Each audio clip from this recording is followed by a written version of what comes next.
Yung pang-limang miyembro na yun ay kasabay din namin nangarap, kasabay ko mangarap dahil yun ang best friend ko. Mga kakulay! Finally! Nandito na ako ng first day namin sa bootcamp! Saya ko talaga. Saya ko sobra. Kabugeros, lights on. Oh, smart house, di ba? Ito na ang susi sa bootcamp namin, mga kakulay! Tara, pasok tayo! Tara!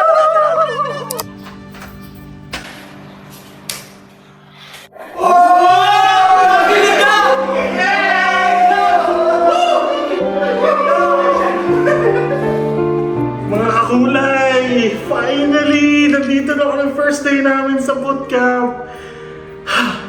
Parang ako makapaniwala. Pangarap lang namin magkaroon ng bootcamp para tuloy-tuloy kaming makagawa ng contents. Nandito na kami ngayon. Grabe, salamat talaga. Sobrang excited ako mga kulay na i-tour kayo sa aming bootcamp. Magsisimula ako dito sa sala mga kulay.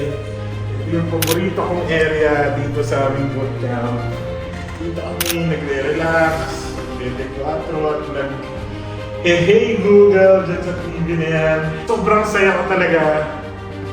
In a span of a couple of months, nakapagpagawa kami ng bootcamp dahil sa suporta nyo. Ngayon nandito na kami. Grabe talaga mga kulay. Salamat sa suporta nyo. Salamat sa panonood ng videos namin. Ito nga pala itong sofa, dito kami nagdi-discuss. Dito kami nagdi-discuss ng mga gusto namin gawing contents, ng mga taong gusto namin tulungan. Dito rin kami naglalabasan ng sama ng loob. Sorry guys, sorry mga kulay. Punong-puno lang ako ng excitement, ng saya para maipakita sa inyo yung bootcamp na nabuo namin, gawa ng tulong nyo, gawa ng suporta nyo. Mga kulay, look at this. It's a high ceiling living room. Hindi ka mong problema sa noise sa labas. Tuloy-tuloy yung paggawa ng contents namin. Mga kulay, look at this. Totoo na talaga siya. Ang saya ko talaga. Ang saya ko sobra.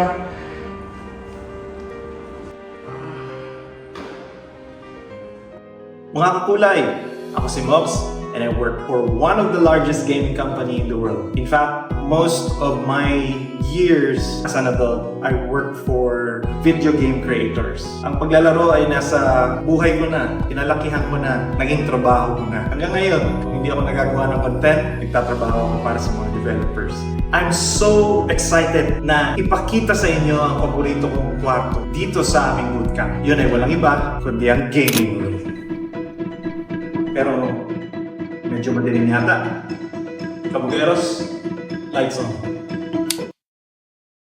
Oh, smart house, di ba? Hindi, joke lang. Ito lang talaga yung switch niyan eh. Pero alam niyo kung sino yung smart? Yung mga kasama ko dito. Our media team and the rest of the Kabugeros. Ito tingnan niyo. Ganda ng PC nila, di ba? Taas ng specs ng mga yan. We want them to have the best equipment that we can afford. Halika, wala niyo sino nakaupo dito.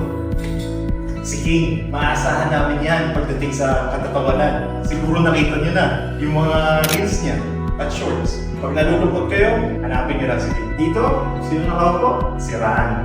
I vouch for Ran to join for Kabugeros. Alam niyo kung bakit? Kasi naisip ko, he will be a good influence for me pagdating sa health. Pinapangalagaan niya yung sarili niya eh. Ito naman, ang station ko. Kung mapapansin niyo, may mga games, di ba? Sabi sa inyo eh, may ikaw kong garo. Alam niyo, kahit tumatanda na tayo, dapat hindi natin kinakalimutan na maging masaya pa rin eh. Mag-ibang, maglaro.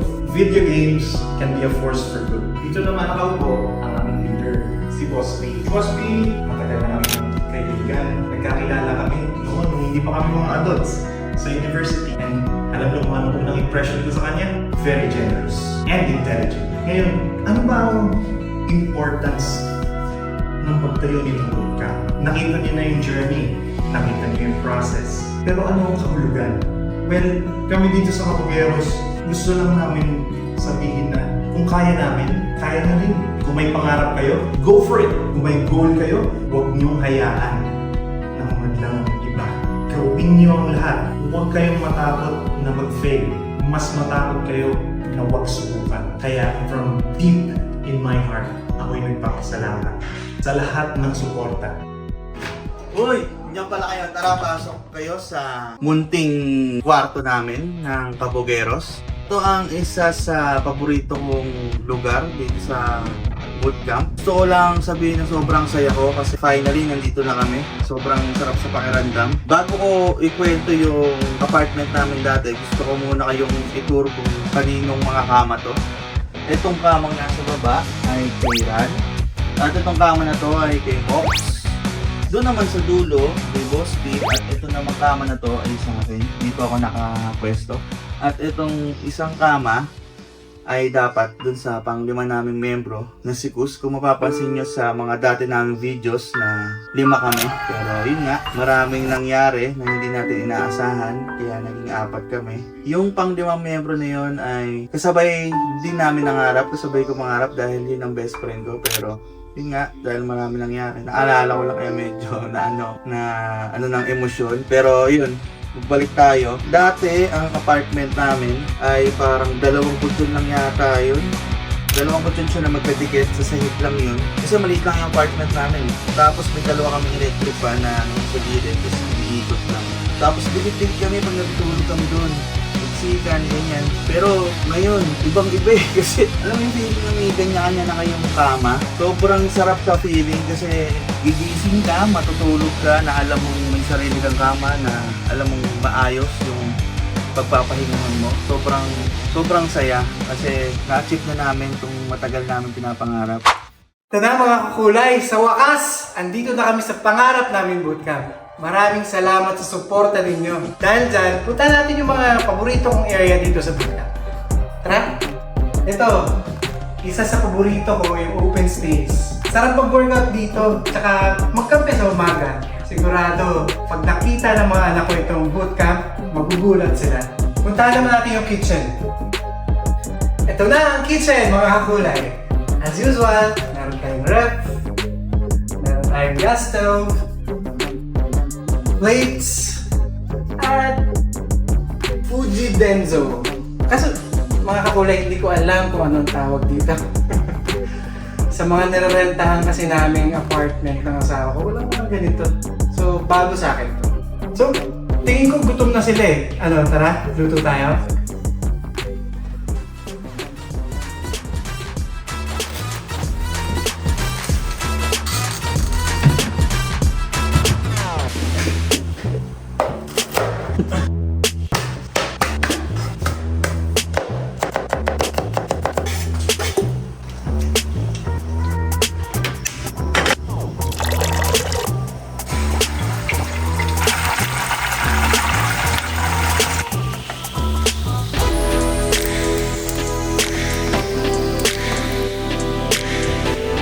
Kain na, brothers!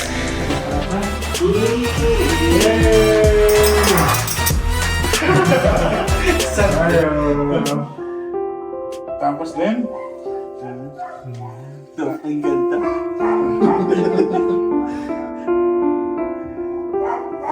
pero actually yun lang tayo na complete sa balcony.